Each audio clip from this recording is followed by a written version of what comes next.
Bem, o grande anfitrião desta bonita homenagem, né, ao Dr. Sérgio Gilberto Porto, ao Dr. Hélio Mileski, é o meu prezado Dr. Geraldo da Camino, que é o homem do Ministério Público de Contas, né, quer dizer, o fiscal da lei, o homem do MP aqui no Tribunal de Contas, e que é quem justamente homenageia essas duas figuras ilustres com a medalha do Ministério Público de Contas. Dr. da Camino, prazer lhe ver. Prazer meu, Diego, que bom que faz esse registro nessa ocasião tão significativa para o Ministério Público de Contas, porque embora haja uma exposição crescente na mídia a partir da nossa atuação, é importante sempre registrar de onde vem esse trabalho, né? Esse trabalho ele não é pessoal, é um trabalho institucional, é um trabalho que vem de muitos anos dos antecessores na minha função de Procurador-Geral, o Dr. Celestino Goulart, o Dr. César Miola, e essas pessoas que foram homenageadas hoje, o Dr. Sérgio Porto e o Dr. Hélio Mileski, foram pessoas fundamentais quando há 12 anos se possibilitou a institucionalização deste Ministério Público de Contas, que agora integramos eu e 3 colegas, e que cumpre uma missão que reputo importante, que tentamos desempenhar com muita dedicação e com muita responsabilidade, que é a de fiscalizar o cumprimento da lei e não só agir nessa condição de parecerista, mas também como órgão agente, propondo medidas, representando, atuando integradamente com outros órgãos de controle, tudo em busca da preservação do interesse público, da ordem jurídica e do erário dos nossos contribuintes, que são quem nos paga. Dr. Camino, fale um pouquinho dos homenageados. Eu sou plenamente a favor de homenagens em vida. A gente reconheceu o trabalho, o bom trabalho daquelas pessoas que estão na ativa, que estão atuando. Exato. O conselheiro Hélio Mileski, eu registrei há pouco, ele tem 40 anos de trabalho apenas no tribunal. Embora seja jovem, ele começou a trabalhar muito cedo no tribunal. É uma pessoa que já está num estágio de maturidade, realização profissional, uma referência nacional na área de direito financeiro, de controle público. Está realizando um doutorado na Espanha, em Salamanca, na área de direito financeiro. Já presidiu a casa, hoje é corregedor-geral.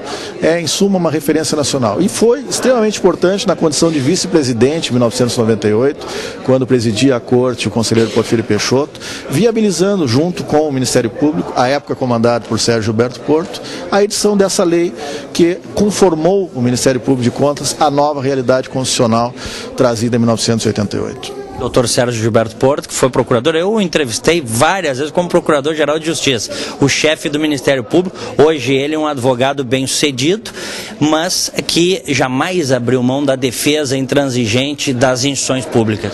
Exatamente. O Dr. Sérgio Porto é uma pessoa identificada com a causa pública, que fez uma brilhante carreira no Ministério Público, coroada no cargo de Procurador-Geral de Justiça, foi também fundamental na viabilização da criação desse MP de Contas e advoga com sucesso, não só em sua banca privada, mas também na condição de advogado da Associação do Ministério Público, portanto, defende a instituição e os seus colegas, inclusive a mim, que sou associado da AMPRS. Excelente. Cumprimentos pela iniciativa. Muito obrigado, Diego. Um abraço.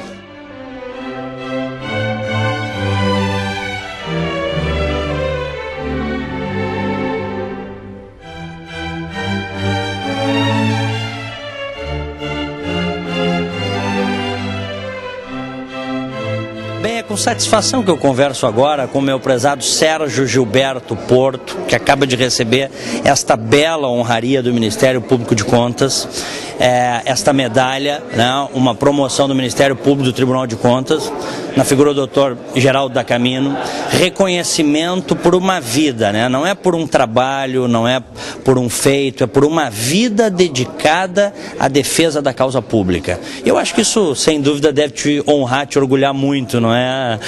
Cumprimentos, Porto. Muito obrigado, muito obrigado. Sem sombra de qualquer dúvida, Diego, o fato de 10 anos depois de estar afastado da vida pública, mais uma vez ser convocado aqui e para receber uma homenagem, que sempre é uma circunstância peculiar, né? Sem sombra de qualquer dúvida, me deixa muito alegre, muito feliz, me envaidece e, sobretudo, me deixa feliz. Feliz porque, de alguma forma, representa que fizemos alguma coisa.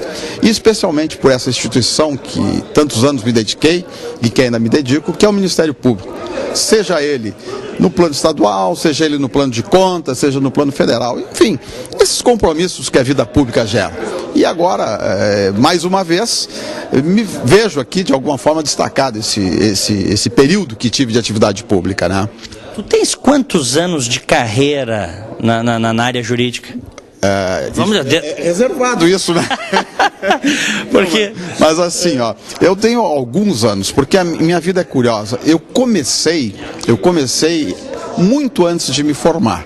Eu comecei, na verdade, desempenhando atividade de secretário em escritório de advocacia, fui indo, depois me formei. Mas que é como se começa, né? Como se começa, exatamente.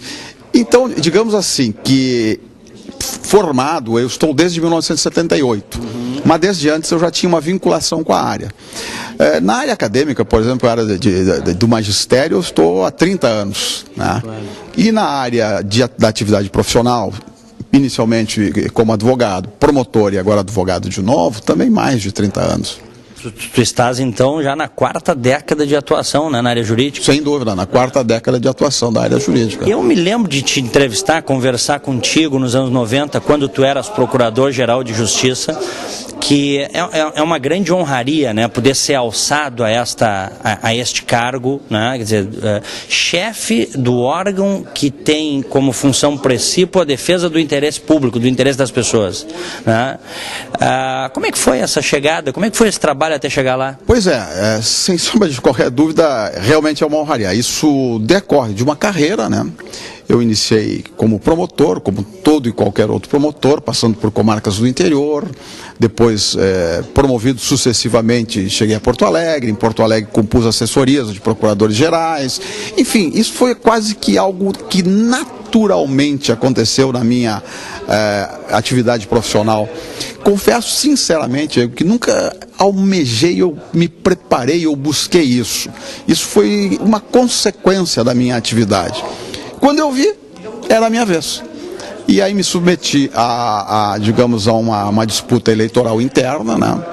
Na oportunidade, tive uma eleição expressiva na época, com 85% dos votos da categoria profissional.